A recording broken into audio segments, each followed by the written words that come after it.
I've been in the solar industry since 2017. I started off on the roof, actually. Yeah, lifting panels, slapping glass, what they call it. That was some very hard work. A little bit after that, they found out I had some electrical skills. Not only that, is that, I wasn't afraid to pick up something and read it and do the research later after work to learn more about it so I could be prepared the next day. I think that's what probably set me apart from a lot of the guys who had started when I started. Uh, and it just moved me along. Anything I did, I wanted to learn all I could about it and master it so I could be the best. And eventually, I opened my own business and I work for myself now. That's probably what the American dream is. Every job you have is just a means to get to where you're trying to go. And if you have an entrepreneurial mind, I mean, even better. I'm just not one to punch someone's clock. I'm not comfortable with leaving, the fate of my finances and my family in the hands of somebody who could just at the flip of a dime change their mind and say you're fired. Then what? I feel like if I work for myself, I would never fire myself, and I'm always going to work harder on my business than anybody else would. So yeah, take a chance on yourself. I think that is the best advice I could give.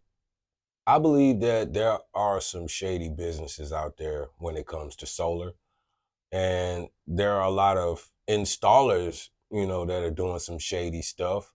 I mean, from my point of view, I've seen a lot of guys who have done installs and I come after them and it's just like, damn, dude, did you take any of the classes? I mean, it's a serious matter. You're dealing with people's homes. You're dealing with electricity. That's no joke. You can't cut corners when it comes to that. You got to do it right. If you don't, somebody could lose their home or their life. So yeah, there's shadiness on each side of the spectrum there, but that's in any business, any service business. There's gonna be issues. That's just how it is. But I have a conscience.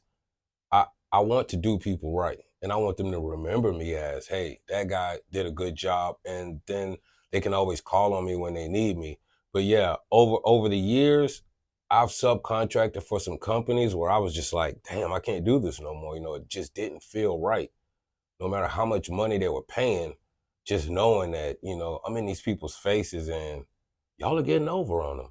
You know, they don't really understand what's going on. So that's why I stepped away from a lot. I started doing my own thing. Like, I'm picking and choosing what companies I want to work with.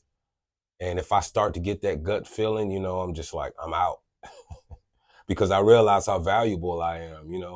And I'm that guy. When it comes to it, I am that guy and I believe it.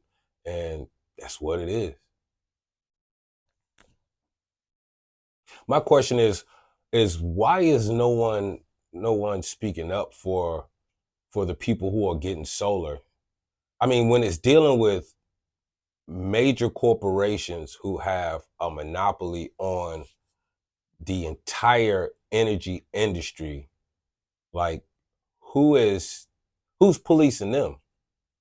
Because it's like you're buying energy at one price, and when you're selling it back to the company from your solar, what you're producing, what you don't need, and you're sending that back to the grid to help other people, you're getting a fraction of what you paid for.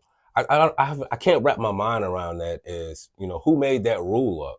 You know who made that rule up? We'll charge you this much, but we're only going to pay you back this much, even though you're helping us out. That part right there, it kind of strikes me in a bad way because I feel like there's no advocate for homeowners who have solar when it comes to the compensation. I think they should be compensated just as much as they're paying. They should be getting it back. Why not? The other side would expect the same. So yeah, why is no one lobbying for homeowners with solar? And if that is even a thing that can be done, I would want somebody to let me know. I will put energy and resources toward it. So I think that's another part of the industry that no one ever talks about because it's so heavily guarded and controlled that it's like that's taboo to even speak of that. But it needs to be addressed.